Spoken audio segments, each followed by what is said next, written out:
वैसे मैं गंदा गंदा घर दिखा के ब्लॉग स्टार्ट करती थी ना, आज मैं साफ साफ घर दिखा के ब्लॉग स्टार्ट कर रही हूँ। देखो,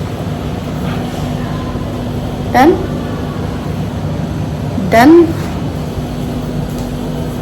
किचन डन और बेडरूम डन। मैंने सारा काम निपटा दिया आज। यानी कि आज लोग सोचते होंगे हर सुबह की शुरुआत गंदे घर से होती है, आज ब्लॉगिंग की कर रही हूँ तो सब कुछ साफ है।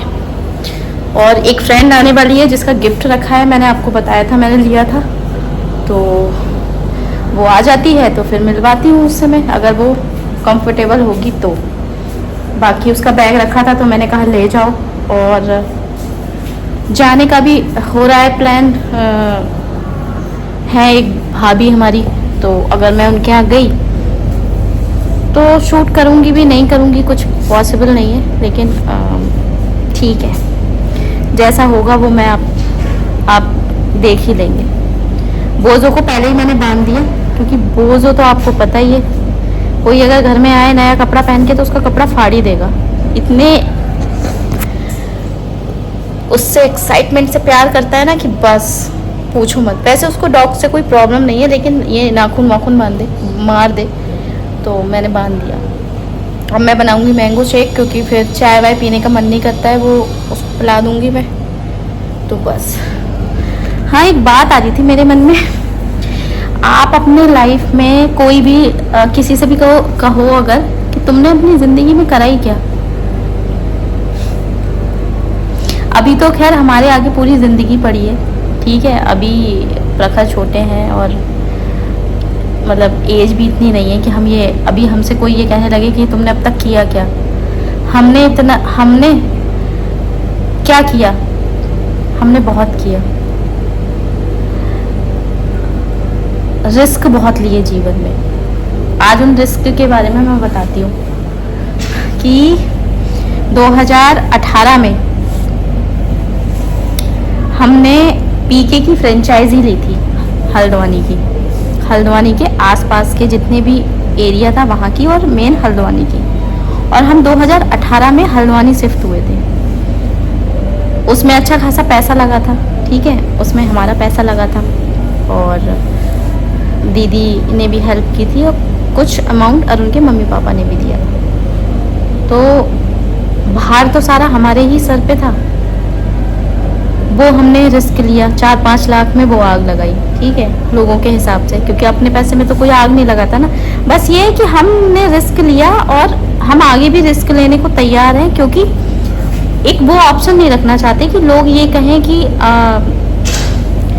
मैं ये सोचूं आगे इन फ्यूचर में जब मैं एज हो जाए मेरी, मैं ओल्ड एज में पहुंचाऊं कि अरे यार एक स्टेप लेके देखना चाहिए था, क्या पता प्रखर के लिए कुछ और बेस्ट हो सकता था, है ना। तो वो बिजनेस फ्लॉप हुआ और हम 5-6 महीने में ही वापस, हाँ 5-6 महीने में ही हम वापस आ गए थे बरेली, ठीक है।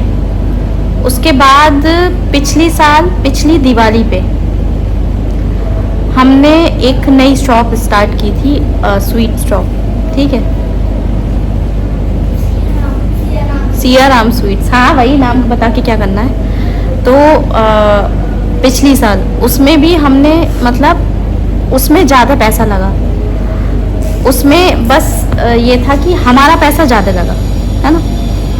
तो वो उसमें हमने लोगों के हिसाब से आग लगाई पैसों में कि मतलब जब आपका काम खराब हो जाता है ना, तो 36 लोग आपसे ये कहने आ जाते हैं कि तुमने ऐसा किया ऐसा किया, और वही काम अगर आपका ऊंचाइयां छूने लगे तो कोई नहीं कहेगा। और मुझे ये बहुत बुरा लगता है कि काम खराब होने के बाद अगर कोई मुंह बजाता है ना, तो सच में मुझे बहुत इरिटेशन होती है। पहले ही टर्म कंडीशन हमें नहीं पता था, हम भी रिस्क में ही थे, हमने भी रिस्क ही लिया था कि चल भी सकती है नहीं भी चल सकती है। ऐसा थोड़ी ना है कि हम कोई काम स्टार्ट कर रहा है तो वो चल ही जाएगा, लेकिन आदमी ये सोच के करता है कि बच्चों के लिए अच्छा होगा, और लिया हमने रिस्क। अरुण ने अपना इंसेंटिव, अपनी सैलरी, मेरी सेविंग्स सब लगा दी थी उसमें। कभी भी ना किसी की मेहनत को ना जज नहीं करना चाहिए कि तुमने करा ही क्या। सबसे बुरा मुझे यही लगता है। सैलरी उसमें गई, इंसेंटिव भी उसमें चला जाता था, और अरुण ऊपर से कुछ पैसा करता था वो भी उसमें चला जाता था, मेरा पैसा भी उसमें चला गया। हमने सोचा कि शॉप चल जाएगी तो ये होगा कि अरुण के पापा भी उस पर बैठते थे तो वो भी ठीक हो जाएगा और आगे इन फ्यूचर प्रखर के काम आएंगी चीज़ें। लेकिन वो नहीं हुआ। कोई बात नहीं, वो नहीं हुआ तो मर थोड़ी ना गए हम। वो नहीं हुआ तो ये थोड़ी ना कि हम अब कुछ होगा ही नहीं लाइफ में।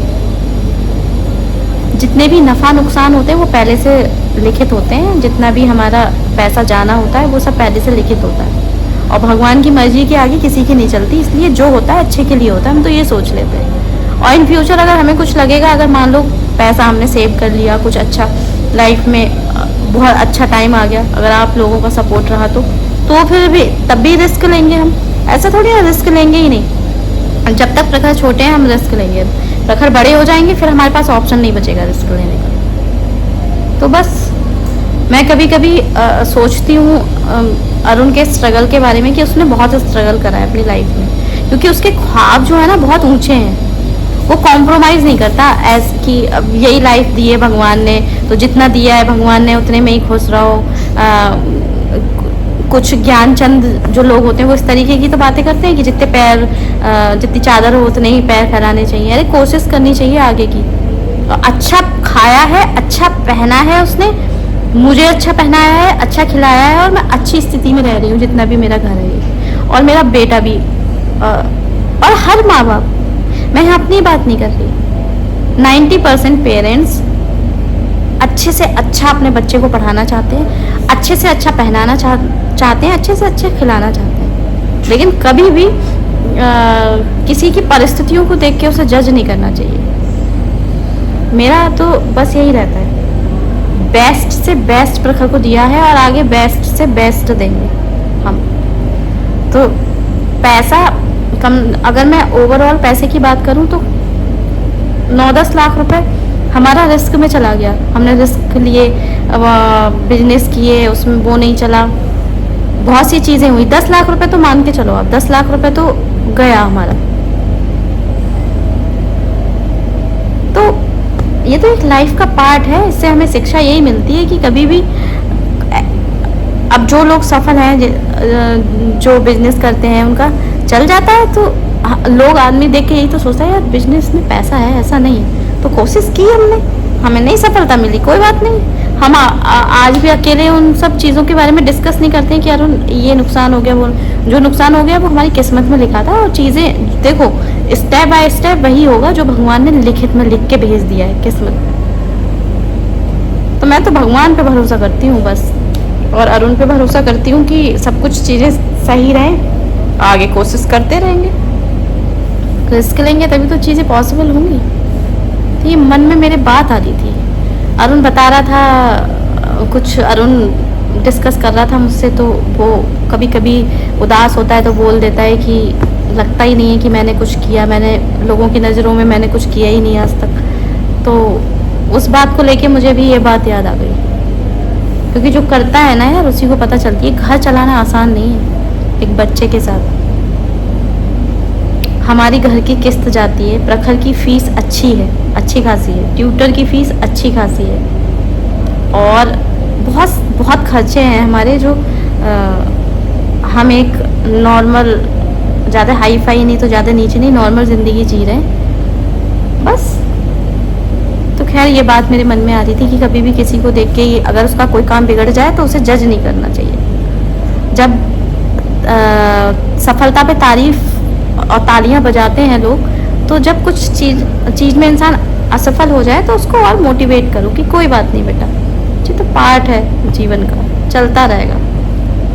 तो चलिए, ये एक मन की बात थी जो आपसे शेयर कर ली। जैसे फ्रेंड से शेयर करते हैं वैसे मैं आपसे शेयर करती हूँ मेरे मन में जो बात आती है। तो चलिए, मिलते हैं आपसे नेक्स्ट ब्लॉग में। तब तक आप अपना ध्यान रखिए, और जो फ्रेंड का मैं शूट करूँगी वो कल के ब्लॉग में डाल दूँगी, या मैं जाऊँगी तो कल के ब्लॉग में डाल दूँगी, है ना, क्योंकि ब्लॉग बहुत लंबा हो जाएगा तो ये 2 पार्ट में आएगा। तो चलिए,